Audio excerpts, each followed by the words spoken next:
présidentielle. Parce que député bu ñëw di promettre ay école ay route ay liste cela te wóor la ni mënoo ko.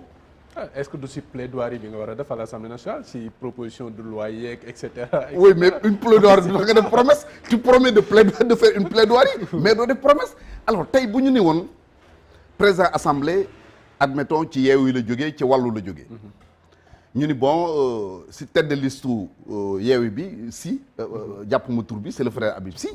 moo nekkoon tête de liste ñoo gagné. mooy président de l'Assemblée nationale. ñu jël la Moustapha Niasse yoroon jox ko. Moustapha passé ko service. jël oto bi jox ko. jël kër gi jox ko. jël budget bi jox ko. jël caisse noire bi jox ko. ana rupture. ana rupture. ah looy proposer à ce niveau-là. mooy li ma wax nii. su fekkee ni. mais est-ce que assemblée mën na dem sans budget aussi. mais non attends du dem sans. dans les détails dina dem ak budget. attends nañ dem dans les détails. dina dem ak day dem ak budget. xam nga tax mooy dem ak budget. indemnité de session yi ma lay wax nii. c'est dans le budget de l'Assemblée. le fonctionnement de l'Assemblée. c'est dans le budget de l'Assemblée. ak yeneen yoo nga xam ne soxla nañu ko. c'est dans le budget de l'Assemblée. mais rupture bi mooy ni ñuy falee député yi ak seen traitement salarial. refonte du système. nga bëgg proposer complètement. tant que defoo loolu rek. indi woo rupture. mooy toi que je me mets aussi par rapport sànq wax nga député bi c'est l'institution l'Assemblée nationale et le comportement de ceux qui sont au sein de l'hémicycle. loolu la ñu tudd rupture. c'est orienté et c'est pas plutôt orienté vers le comportement. loolu du rupture ça c'est pas une rupture. na ci rupture non loolu du attends loolu du rupture xam nga lu tax du rupture.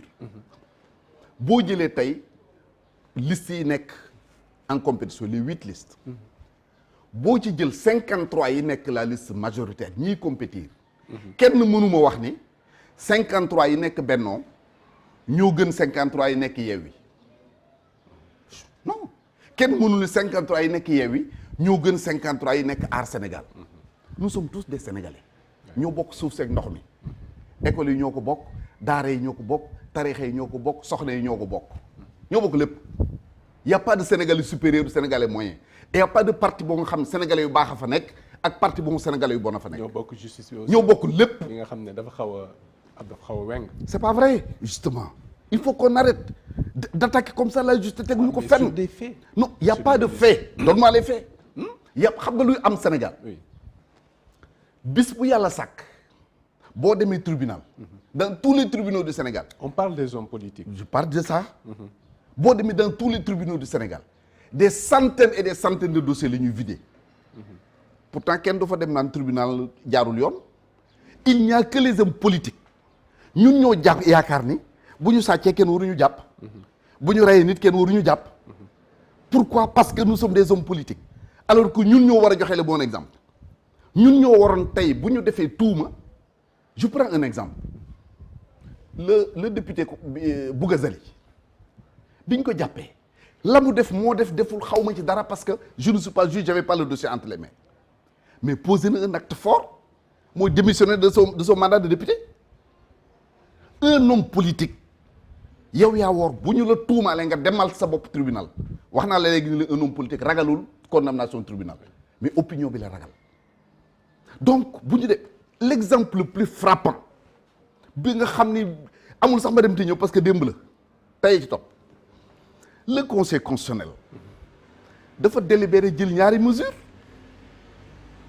Dakar gi nga xam ne Yewwi ñàkkoon na ko ba ñoom ñu bindal seen bopp ay poste nii suñu erreur moo ñu ko teg conseil constitutionnel dellu si waat leen ñu tàccu mu ne leen seen liste nationale bi baaxul ñu ne conseil constitutionnel baaxul alors que le même conseil ci benn daje bi moo jël ñaari mesures yi sëñ bi mënuñu la tegal ceebu jën nga ni man sama kanam gi may lekk baax na mais yow sa kanam gee ngi lekk baaxul te benn bool bi la u baax na u baaxul donc c'est les hommes politiques suivant suñu position on est dans l'opposition ou dans le pouvoir on est d'accord du jugement ou d'accord ci jugement bi ñooy instrumentaliser la justice d'accord di leen dëkkal ci néeg yu ñu dëkkul te ko fi mënti doon président am justice am police am gendarmerie am armée mënul ñàkk. D'accord. Alors nous sommes au terme de l'émission malheureusement nga joxe juste benn position par rapport ak bés du ñàkk bu Serigne Mansour Sy Djamil mi nga xam ne quitté na Yewwi Askan Wi jàpp nga ni dafay affaiblir coalition bi. ah naturellement politique moom Est-ce qu'il est addition la représentatif. non bés du ñàkk. même bu doon benn nit même bu doon benn nit la seule présence de sëñ Mansour Sy Djamil dara la ça pèse oui. dama lay wax benn dama lay wax xam maa ngi koy tey laa ko mos génnee dama gis Ousmane Sonko di def conférence de presse mooy juste bi de affaire Adji Sarr bi commencé parce que sëñ Mansour Sy Djamil dafa bokk ñi nga xam ne j'ai beaucoup de respect et d'estime pour ñoom d'abord ci moom jëmmam xam naa ko échangé nañ plusieurs fois mais ci li mu doon ak fi mu bokk mais bi ma ko gisee mu ñëw ci conférence de presse bi amul fu mu taxaw bu bokkatu def nii j'étais malheureux j'ai dit kii xamul place am kon tey bu ko yàlla génnee foofa moo xam fu mu jëm ëllëg yàlla na jëm si Benno Bokk Yaakaar je le souhaite parce que jàpp naa ne place am a ngi foofu moom lay ñaan yàlla pour beaucoup de raisons nag place am a nga fa